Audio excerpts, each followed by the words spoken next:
Good morning students. पिछली class में हमने 1726 के चार्टर की जो दीवानी न्याय प्रशासन में जो कमियां थी उनकी हमने एक जो कमी थी, सबसे बड़ी कमी थी, उसके बारे में हमने डिस्कस किया था। वो कमी थी मेयर कोर्ट और गवर्नर काउंसिल के बीच तनावपूर्ण स्थिति और संघर्ष वाली स्थिति।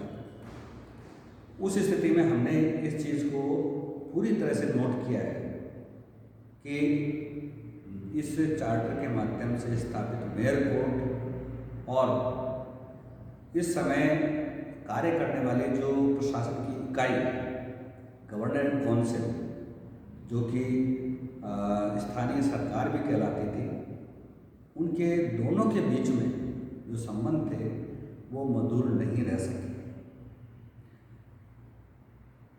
मेयर कोर्ट की जो संरचना है, जो गठन है, कुछ इस प्रकार से किया गया है कि वो पूरी तरह से प्रेसिडेंसी गवर्नमेंट के अधिकार से पूरी तरह से स्वतंत्र सी महसूस कर रही थी, स्वतंत्र सी महसूस हो रही थी। यहाँ पर ये बात गवर्नर काउंसिल को गले नहीं उतर रही थी कि मेयर कोर्ट को गवर्नर काउंसिल से अधिकार से अलग रखा गया है। तो वो मेयर कोर्ट तो स्वतंत्रता को यूज करने में पूरी तरह से तत्पर रहते थे। स्वतंत्रता का जहाँ मौका मिलता था उस मौके को उठाने के फिराक में रहते थे। साथ ही गवर्नर काउंसिल भी कम नहीं थी, वो भी ये बार बार मेयर कोर्ट के कामों में हस्तक्षेप करने में रुचि रखती थी, बार बार हस्तक्षेप भी करती थी। हमने इसके लिए कुछ केस देखे थे, बम्बई प्रेसिडेंसी के और मद्रास प्रेसिडेंसी के। बम्बई की महिला के द्वारा धर्म परिवर्तन का मामला ये हमने देखा, अरब व्यापारी का केस हमने देखा, टेरियानो केस देखा हमने, शंकुराम का मामला है वो हमने देखा। इन सब को देखने पर हमें एक ही चीज़ महसूस हुई कि दोनों एक दूसरे के आदेशों की, कार्यों की अवहेलना कर रहे हैं।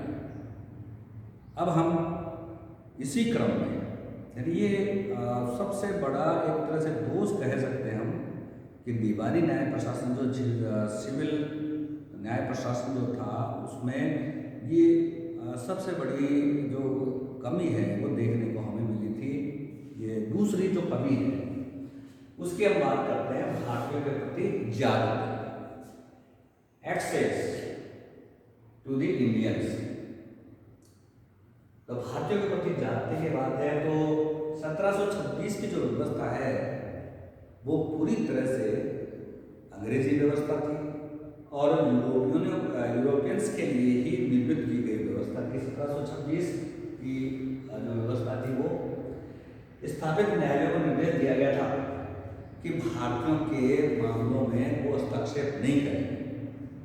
भारतीयों के मामले कोई से भी हों, उनमें हस्तक्षेप नहीं करने का निर्देश इस चार्टर के माध्यम से दिया भी गया था, क्योंकि ये पूरी तरह से अंग्रेजों के लिए ही बनाई गई व्यवस्था थी।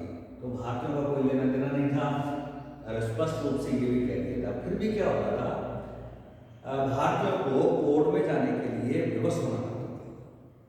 इतना होने के बाद भी, जबकि स्पष्ट रूप से निर्देश था कि भारतीयों के मामलों में हस्तक्षेप कोर्ट नहीं करेगी, तो फिर भी भारतीयों को यहाँ पे जाने के लिए विवश होना पड़ता था। और व्यवस्था का एक ही कारण था कि कोई वैकल्पिक व्यवस्था नहीं थी, ऐसी व्यवस्था स्थापित नहीं थी जिस व्यवस्था के अंतर्गत वो न्याय प्राप्त कर सके। इसलिए वो अंग्रेजी व्यवस्था जो कि 1726 के चार्टर के माध्यम से स्थापित की गई थी, उसी के माध्यम से वो न्याय कराने के लिए उनके पास पहुंच जाता। मेयर कोर्ट भारतीयों के मामलों में भी अंग्रेजी विधि को ही लागू करता था। पहली बार तो निर्देश था कि नहीं आए, और फिर जब वैकल्पिक व्यवस्था नहीं थी तो वैकल्पिक व्यवस्था नहीं होने के कारण भारतीय मेयर कोर्ट में चले जाते थे। तो ऐसी स्थिति में उन भारतीय ये जो न्याय है वो अंग्रेजी विधि के आधार पर किया जाता था, जो इनके अनुकूल नहीं होती थी, भारतीयों के अनुकूल नहीं थी और उनकी भावनाओं और परंपराओं को सम्मान नहीं दिया जाता था। भारतीयों की भावनाएं और जो परंपराएं थी, रूढ़ियाँ थी, उनको कोई सम्मान नहीं मिलता था और इस प्रकार उनके प्रति जाति होती थी। जब उनकी भावनाओं का सम्मान नहीं किया जाता, उनकी परंपराओं का सम्मान नहीं किया जाता, तो यहाँ पे हम समझते हैं कि उनके प्रति जाति होती थी। इस कारण इन न्यायालयों के प्रति मन में रोष उत्पन्न हो गया। प्रत्येक जो भारतीय व्यक्ति था उसके मन में रोष था। हमने 1730 का बम्बई की महिला के द्वारा धर्म परिवर्तन करने का मामला हमने पढ़ा था, देखा था पिछली क्लास में, तो हमें स्पष्ट रूप से यह समझ में आ रहा था कि यहाँ पे होता क्या है, स्पोर्ट में क्या होता है। यहाँ पे दूसरा केस है, तो इसी से रिलेटेड हम देखते हैं पैगोडा ओथ केस, पैगोडा शपथ केस। सर 1936 का मामला है। 1936 के अंदर ये पैगोडा ओथ केस सामने आया। यहाँ पे पैगोडा ओथ के बारे में बताएंगे कि क्या होता है पैगोडा ओथ। पैगोडा ओथ का मतलब जो साक्षी होता है, जिसको कि एविडेंस देना है, तो साक्षी को मंदिर में जाना पड़ता था और उस मंदिर के तालाब के पानी से नहलाया जाता था उस साक्षी को। उसके बाद में और संबंधित जो व्यक्ति है वो संबंधित तथ्य का विवरण उसके द्वारा दिया जाता था। वो व्यक्ति नहाने के बाद वो विवरण देता था, जिस तथ्य के बारे में वो साक्ष्य देना चाहता है वो फिर वहां पे साक्ष्य देता था। अंत के अंदर क्या करते थे, शपथ को और बयान को वेरीफाई करने के लिए, पुष्ट करने के लिए मंदिर के दीपक को बुझाना पड़ता था। यहाँ पे ये सबसे बड़ी चीज जो हमारे सामने आई है वो ये है कि मंदिर के दीपक को बुझाना। हिंदू धर्म के अनुसार, हमारे मान्यताओं के अनुसार, हिंदू धर्म की मान्यताओं के अनुसार मंदिर में जलते हुए दीपक को बुझाना ये पाप माना जाता है, अशुभ माना जाता है, ये शुभ संकेत की दृष्टि से नहीं देखा जाता है। तो फिर भी शपथ और बयान की पुष्टि के लिए उस साक्ष्य को मंदिर के अंदर जलते हुए दीपक को बुझाना पड़ता था। अब इस केस के अंदर मद्रास का जो मेन कोर्ट है वो दो हिंदू व्यापारियों को पैगोडा ओथ के लिए बाध्य कर दिया। दो व्यापारी थे, हिंदू थे। मेयर कोर्ट मद्रास की बात है ये, और उन व्यापारियों को पैगोडा ओथ लेने के लिए, पैगोडा शपथ लेने के लिए बाध्य कर रहा था। दूसरी ओर वे व्यापारी गीता की कसम खाने के लिए, गीता की शपथ खाने के लिए पूरी तरह तैयार थे, किंतु पैगोडा ओथ लेने से उन्होंने इनकार कर दिया।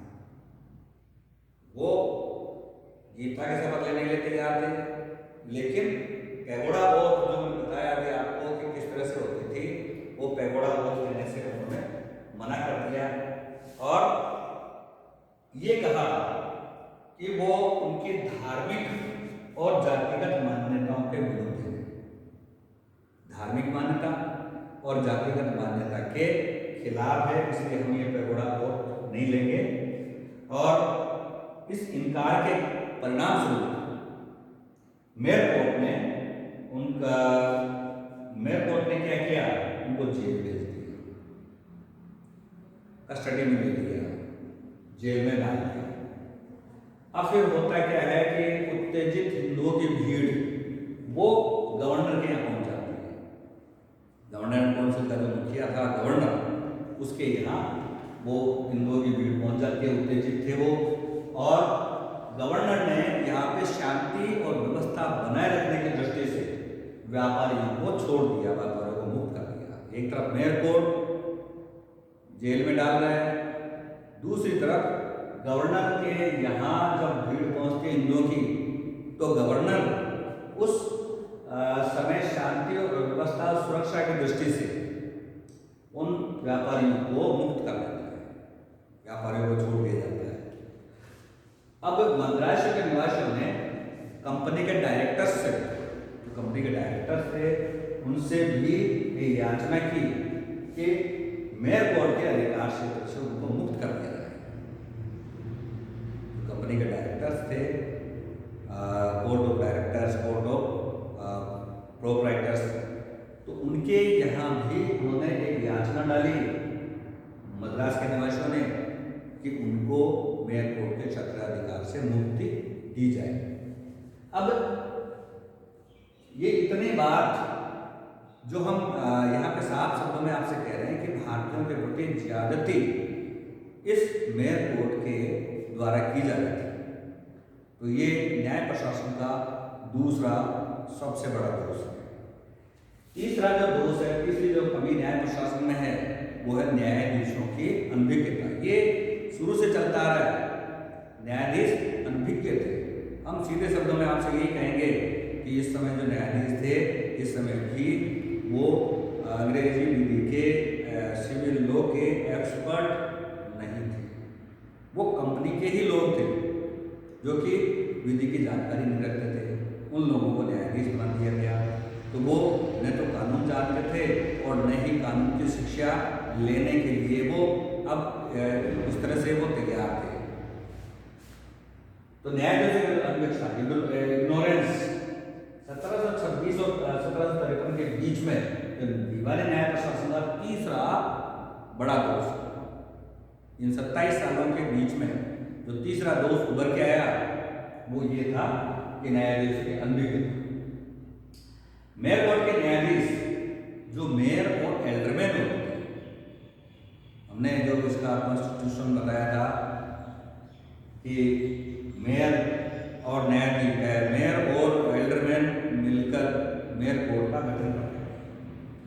तो ये जो न्यायाधीश थे, मेयर कोर्ट के न्यायाधीश है, वो मेयर हो चाहे एल्डरमैन हो, ये सब कंपनी के निम्न कोटि के कर्मचारी थे।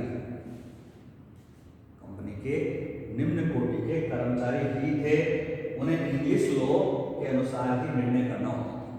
अब आप कल्पना कीजिए कि निम्न कोटि का कर्मचारी जिसको कि लॉ का कोई ज्ञान नहीं है और अंग्रेजी विधि के अनुसार उसको न्याय करना है, तो उनके ऊपर एक थोपा गया था इंग्लिश लॉ के अनुसार ही निर्णय करना है। अब वे अंग्रेजी विधि के प्रारंभिक सिद्धांतों से भी परिचित नहीं थे, तो इंग्लिश लॉ के जो प्रारंभिक सिद्धांत थे उनको भी नहीं जानते थे, उनसे भी वो अपरिचित थे। अगर अंग्रेजी विधि को सफलतापूर्वक लागू करने में असमर्थ, किस तरह से इंग्लिश लॉ को वो सफलतापूर्वक लागू कर पाएंगे ये नहीं कह सकते। वो कैसे लागू करेंगे, कैसे अंग्रेजी विधि को सफलतापूर्वक प्रयोग कर सकते हैं। एक विद्वान ने यहाँ पे कोट किया है, विद्वान के शब्दों में हम बात करेंगे कि न्याय के हितों को नुकसान पहुंचना स्वाभाविक था। न्याय के हित थे, उनको नुकसान पहुंचना तो स्वाभाविक था, क्योंकि मेयर कोर्ट के न्यायाधीशों को न तो विधि शास्त्र का ज्ञान था, मेयर कोर्ट के न्यायाधीश थे, उनको न तो विधि शास्त्र का ज्ञान था और न ही वे इस प्रकार का ज्ञान अर्जित करने में सक्षम थे। इस तरह का ज्ञान वो लेने के लायक भी नहीं थे, क्योंकि वो इतने पढ़े लिखे नहीं थे, तो ज्ञान अर्जित करने में भी सक्षम नहीं थे। अब यहाँ पे मैं आपको एक मजे की बात बताता हूँ कि भारत में अंग्रेज जो वकील है, वो वकील न्यायाधीश बन के नहीं आ रहे थे। वकीलों को बहुत ऊंचा समझा जाता था इंग्लैंड के अंदर, और वो अपना काम बढ़िया तरीके से कर रहे थे। कंपनी की सेवा में वो आना नहीं चाहते थे। हमने इतिहास भी देखा है, पुराने इतिहास में भी हमें पता चला है कि कोई भी अंग्रेज वकील न्यायाधीश के रूप में यहाँ पर आने के लिए तैयार नहीं था। अब वो व्यक्ति जिनके पास कोई काम नहीं था इंग्लैंड के अंदर, ज़्यादा उन्होंने पढ़ाई लिखाई नहीं की थी और आवारा टाइप के थे, आवारा घूमते थे, ऐसे लोग भारत आ जाते थे, कंपनी में लग जाते थे और उनकी जो एजुकेशनल जो स्टैंडर्ड है वो भी बिल्कुल जीरो के बराबर ही था, ज़्यादा वो पढ़े लिखे भी नहीं होते थे। और ऐसी स्थिति में उन व्यक्तियों को ही न्यायाधीश बना दिया जाता।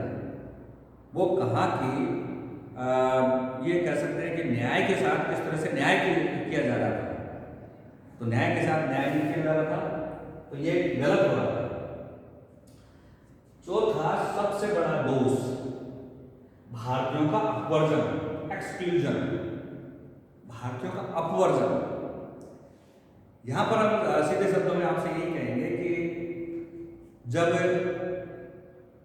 भारतीयों पर भारतीय लोग अपने मामलों को, अपने मुकदमों को मेयर कोर्ट में ले जाने लग गए,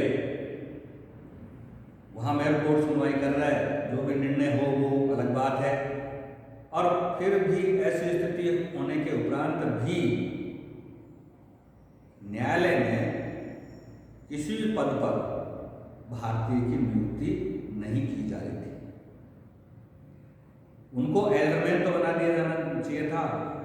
भारतीयों को एल्डरमैन अगर बना देते तो भारतीयों को खुशी भी होती और उनको न्याय कार्य में एक स्थान भी मिलता, एक रोल मिलता, लेकिन ऐसा नहीं हुआ। उनको अपवर्जित रखा गया। भारतीयों को न्याय प्रशासन कार्य में कोई भूमिका प्रदान नहीं की गई, किसी तरह की कोई भूमिका नहीं प्रदान की गई थी। संभवतः इसलिए ही प्रधानतया ये व्यवस्था यूरोपियों के लिए बनाई गई थी। हम संभवतः ये कह सकते हैं कि ये जो व्यवस्था थी, ये व्यवस्था पूरी तरह से अंग्रेजों के लिए बनाई गई थी, भारतीयों के लिए थी नहीं। हमने एक जगह और भी देखा है कि भारतीयों के लिए व्यवस्था नहीं थी। वहां तो भारतीयों के लिए सीधा निर्देश था कि भारतीयों के मामलों में कोई हस्तक्षेप नहीं करना है। और यहाँ पे संभावना ये थी कि मुख्यतः ये व्यवस्था अंग्रेजों के लिए बनाई गई थी, इसलिए भारतीयों को न्याय कार्य में कोई स्थान नहीं दिया गया था। किंतु जब व्यवहारिक रूप से भारतीय अपने मुकदमे मेयर कोर्ट में ले जाने लग गए, तब भारतीयों को उक्त न्यायालय में एल्डरमैन के रूप में लिया जा सकता था। जब भारतीय लोग भी अपने केस लेके जा रहे हैं मेयर कोर्ट में, इसलिए भारतीयों को भी यहाँ पर एल्डरमैन तो बना ही देना चाहिए, लेकिन नहीं किया। तो संभव है कि भारतीयों को इस प्रकार अपवर्जन भी मेयर कोर्ट के प्रति उनकी आस्था घटाने में उत्तरदायी है। ये भी एक संभावना है, एक कारण है मेयर कोर्ट के प्रति जो भारतीयों को रुचि कम कर रहे हैं, भारतीयों को दूर ले जा रही है, तो ये आस्था बढ़ाने के लिए उत्तरदायी रहा है। मेयर कोर्ट के प्रति उनकी आस्था बढ़ाने के लिए ये कारण भी उत्तरदायी रहा है। पहले दो दोषों को 1753 के चार्टर में द्वारा दूर करने का प्रयास किया गया। पहले दो दोष थे। दो दोष कौन से थे? पहला दोष तो ये था कि गवर्नर काउंसिल और मेयर कोर्ट के बीच तनावपूर्ण स्थिति, इसको समाप्त किया गया 1753 के चार्टर के द्वारा। दूसरा जो था ये भारत के प्रति ज्यादती, उसको भी 1753 के चार्टर के माध्यम से दूर करने का प्रयास किया। मैं ये नहीं कहूँगा दूर कर दिया, दूर करने का प्रयास किया। अब ये तो बात किया आपके चार जो मेन जो पॉइंट है, वो दीवानी न्याय प्रशासन में दोष की बात करते हैं। ये दोष थे, तो चारों बात अच्छी तरह से दिमाग में लगा लें। मेयर कोर्ट और स्थानीय सरकारों के बीच संघर्ष और तनावपूर्ण स्थिति। दूसरा, भारतीयों के प्रति ज्यादती। तीसरा, न्यायाधीशों की अनभिज्ञता। और चौथा जो कारण है, चौथा जो दोष है, वो है भारतीयों का अपवर्जन। इस तरह से ये चार दोष हैं जो कि न्याय प्रशासन, जो दीवानी न्याय प्रशासन था 1726 का, उसमें चार ये दोष विशेष रूप से थे। अब हम बात करते हैं फौजदारी न्याय प्रशासन के दोष। तो फौजदारी न्याय प्रशासन के दोष मुख्यतः वही हैं जो कि पहले आपने देखे, उन्हीं को दोषों को हम यहाँ पे भी रिपीट कर रहे हैं। सबसे पहला है गवर्नर काउंसिल के हाथों में शक्तियों का विकेंद्रीकरण। गवर्नर काउंसिल तो गवर्नर काउंसिल जो कि प्रशासन की मुख्य इकाई हुआ करती थी, उस प्रशासन की मुख्य इकाई को विधायिका भी उसको बनाया गया, प्रशासन की इकाई कार्यपालिका भी हो गई, और उसको न्यायपालिका जो फौजदारी की सबसे बड़ी अदालत है वो भी उसको ही बनाया गया है। तो प्रशासनिक कार्य, विधायी कार्य और न्यायिक कार्य, तीनों कार्यों को करने के लिए गवर्नर काउंसिल को अधिकृत किया गया। तो ये शक्तियों का जो विकेंद्रीकरण है गवर्नर काउंसिल के हाथों में दिया गया, ना विधायी, प्रशासकीय और न्यायिक सभी शक्तियां उसके पास थी। तो ये नहीं होना चाहिए था। तो ये दोष था सबसे बड़ा। दूसरा दोष था भारतीयों के लिए अत्यधिक कठोर। ये जो यहाँ पे फौजदारी जो न्याय व्यवस्था थी वो भारतीयों के लिए बहुत ज़्यादा कठोर थी। 18वीं शताब्दी की बात करें तो 18वीं शताब्दी में 200 से अधिक भारतीयों को फांसी यानी मृत्युदंड की सजा दी गई है। ऐसी बातों के लिए फांसी दी गई थी जिनमें ईश्वर और मनुष्य दोनों की दृष्टि में न्यायोचित मानते थे। ऐसी बातें जो ईश्वर की दृष्टि में और मानव की दृष्टि में जो न्यायोचित थी, उन बातों के लिए भी उनको फांसी दी गई। बहुत गलत था ये। तो इसलिए दो जो दोष थे उन दोषों को हम स्पष्ट रूप से आपके सामने रख देते हैं। अब इसका विश्लेषण करते हैं, मेयर कोर्ट विवेचना और इसका विश्लेषण, समालोचना कह सकते हो इसको। तो इसमें प्रोफेसर केई के अनुसार प्रोफेसर केई ने क्या कहा मेयर कोर्ट के बारे में। मेयर कोर्ट की योजना असफल रही। स्पष्ट शब्दों में उसने यही कहा कि मेयर कोर्ट की योजना 1726 के चार्टर के द्वारा भारत के लिए लाई गई थी, एंग्लो इंडिया के लिए जो लाई गई थी वो पूरी तरह से असफल रही। मेयर कोर्ट की स्थापना से न्याय की कोई उपलब्धि नहीं हो सकती। मेयर कोर्ट बन गया और मेयर कोर्ट की स्थापना के बावजूद भी यहाँ पे न्याय की कोई अचीवमेंट, उपलब्धि हासिल नहीं हो सकती। क्योंकि उसका कारण क्या था? इन अदालतों में कंपनी के व्यापारी, कर्मचारी व न्यायाधीश नियुक्त किए गए थे। यहाँ पे कंपनी के कर्मचारी और व्यापारी ही इन कोर्ट्स में न्यायाधीश नियुक्त थे। ऐसे कर्मचारी और न्यायाधीशों की कानून विषयक उपलब्धियां बहुत ही सीमित थी और कम होती थी। कानून विषयक जो उपलब्धियां हैं वो बहुत सीमित और कम थी। जहां तक न्यायाधीशों के परिषद का प्रश्न है वह बिल्कुल शून्य था। यानी कि अगर ट्रायल की बात करें तो ट्रायल शून्य के बराबर था, कोई ट्रायल नहीं था, कोई परिश्रम नहीं था। तो ये चीज प्रोफेसर केई ने कहा है, यानी कि पूरी तरह से इसकी आलोचना की है कि किसी भी दृष्टि से ये सही नहीं था। न्यायाधीश योग्य नहीं थे और न्यायाधीश योग्य नहीं थे। तो यही मेन चीज लेके चल रहा है सब कुछ। न्यायाधीशों की अयोग्यता की बात कर रहा है प्रोफेसर केई। तो अयोग्य तो था ही, तो ये तो कमी हो गई। अब फॉसेट ने जो एक इतिहासकार है, विधि इतिहासकार, तो उसके अनुसार उपयुक्त विचार का अपवाद है। ऊपर वाला जो विचार है इसका अपवाद, यानी कि इसे उलट है।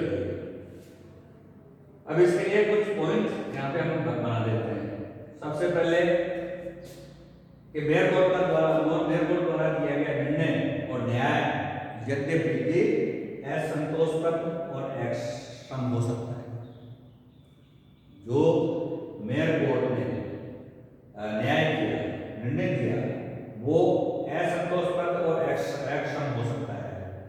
दूसरा, न्याय के सिद्धांतों का सूक्ष्म परिपालन भी संभवतः नहीं किया जा सकता है। न्याय के जो छोटे सिद्धांत हैं, छोटे सिद्धांत हैं, उनको भी उनका भी पालन नहीं किया जा सकता है। तीसरा, न्यायालय द्वारा कंपनी को नई परेशानी उठानी पड़ी हो। न्यायालय ने कंपनी के सामने नई परेशानी खड़ी कर दी। तो नई परेशानी आप देख रहे हो, गवर्नर काउंसिल और मेयर कोर्ट के बीच में तनावपूर्ण स्थितियां थी, तो वो परेशानी कंपनी के लिए। चौथा, न्यायालय की स्थापना का उद्देश्य भी पूरा न हो सका। उद्देश्य था, उद्देश्य यही था कि भारतवर्ष में न्याय प्रशासन की स्थापना करना। और पांचवा है न्यायालय के जो तर्क थे वो तकनीकी व बारीकी से ओत-प्रोत न रहे हों, टेक्निकल और जो बारीकी है उससे ओत-प्रोत न रहे हों। फिर भी मेयर कोर्ट द्वारा अंग्रेजी विधि और विधान के अनुसार अपने पूर्व स्थापित अनेक न्यायालयों से विकासोन्मुख व उन्मुख रहे। तो अंग्रेजी विधि व विधान के अनुसार अपने पहले स्थापित जो न्यायालय थे, जो 1726 में न्यायालय स्थापित किया गया मेयर कोर्ट, उससे पहले जो स्थापित कोर्ट्स थे जिनको कि कंपनी ने स्थापित किया था, तो उनसे विकासोन्मुख और उन्नत रहे। ये न्यायालय विकास की तरफ बढ़ने वाले और उन्नत रहे हैं। मेयर कोर्ट की स्थापना उस महान योजना का प्रारंभिक उद्घाटन थी जिसने 19वीं शताब्दी में समुन्नत न्याय व्यवस्था की पुष्टि की। अब यहाँ पर एक सबसे बड़ी चीज आती है कि 19वीं शताब्दी की जो समुन्नत न्याय व्यवस्था की जो स्थापना थी, जो पुष्टि थी, उसकी नींव 1726 के चार्टर के माध्यम से ही डाली गई थी। तो 1726 में जो मेयर कोर्ट स्थापित हुआ था, ये प्रारंभिक व्यवस्था जरूर थी, लेकिन इसी से आगे चलकर आज वर्तमान में जो न्याय व्यवस्था हम देखते हैं, वो न्याय व्यवस्था इसी का ही एक विकासात्मक रूप है। और ये जो व्यवस्था है वो आज में हम फॉलो करते आ रहे हैं। तो इसको फासेट के हिसाब से इस चीज को हम कंफर्म करते हैं कि अगर मेयर कोर्ट उस समय स्थापित नहीं होता तो आज हमारे जो न्यायालय भारत में काम कर रहे हैं वो न्यायालय भी शायद ही होते। आज जो आप देखते हैं, आप छोटे न्यायालय से देखो, अधिदर्श न्यायालय, चाहे वो म्युनिसिपल मजिस्ट्रेट के हों, चाहे आपके और जो कार्यपालक मजिस्ट्रेट के हों, या फिर आप उससे ऊपर चलें तो एडीजे, डीजे ये कोर्ट हों, और उसके बाद में हाई कोर्ट की स्थापना है और फिर सुप्रीम कोर्ट की स्थापना है। ये एक निश्चित क्रम के अनुसार इनकी स्थापना हुई है।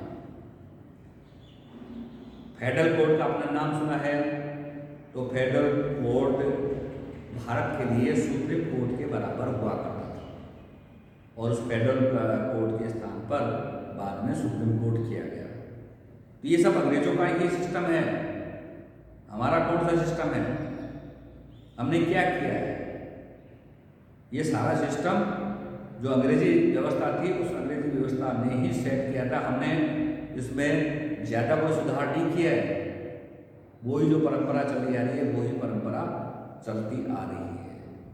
और हम ये भी देखते हैं कि भारतीय न्याय प्रशासन और इंग्लिश जुडिशरी सिस्टम दोनों में काफ़ी समानता है, और काफ़ी समानता इसीलिए को देखने को मिलती है कि दोनों की जड़ एक ही है। अंग्रेजों ने ही भारत में न्याय व्यवस्था की स्थापना की, और उसमें सबसे बड़ी जो चीज़ देखने को मिलती है और वो है मेयर कोर्ट। तो मेयर कोर्ट स्थापित करना एक आगामी सोच, दूरगामी सोच थी उस समय के अंग्रेजों की, कि आगे जाके जो समुन्नत जो व्यवस्था है वो स्थापित होगी। विद्यार्थियों, आपको कैसा लग रहा है? क्या महसूस हो रहा है? आपको लग रहा है कि हम क्लास से वंचित हैं, लेकिन हमारी कोशिश आपके लिए यही है, हम पूरी मेहनत करते हैं, हमारे सारे टीचर्स बड़े मेहनत कर रहे हैं, और मेहनत करके आपको क्लास दे पा रहे हैं। तो आप इस जो हमारा जो ये कार्य है, उस कार्य में आपको भी सहयोग करना है। और सहयोग यही करना है कि आप मन लगा के पढ़िए, अच्छे नंबर आपके आने चाहिए। जितने ज़्यादा नंबर आएंगे हमें बहुत ज़्यादा खुशी होगी कि हमारे स्टूडेंट बहुत बढ़िया मेहनत कर रहे हैं। मैं उम्मीद करता हूँ कि मेरे जो विद्यार्थी हैं उनके किसी के भी 60% से कम नंबर नहीं आए, और आप कोशिश करें तो ये कोशिश आपकी सफल भी हो सकती है। तो मैं ये संदेश आपके सामने भेज रहा हूँ। तो फिर मिलते हैं नई क्लास में। धन्यवाद।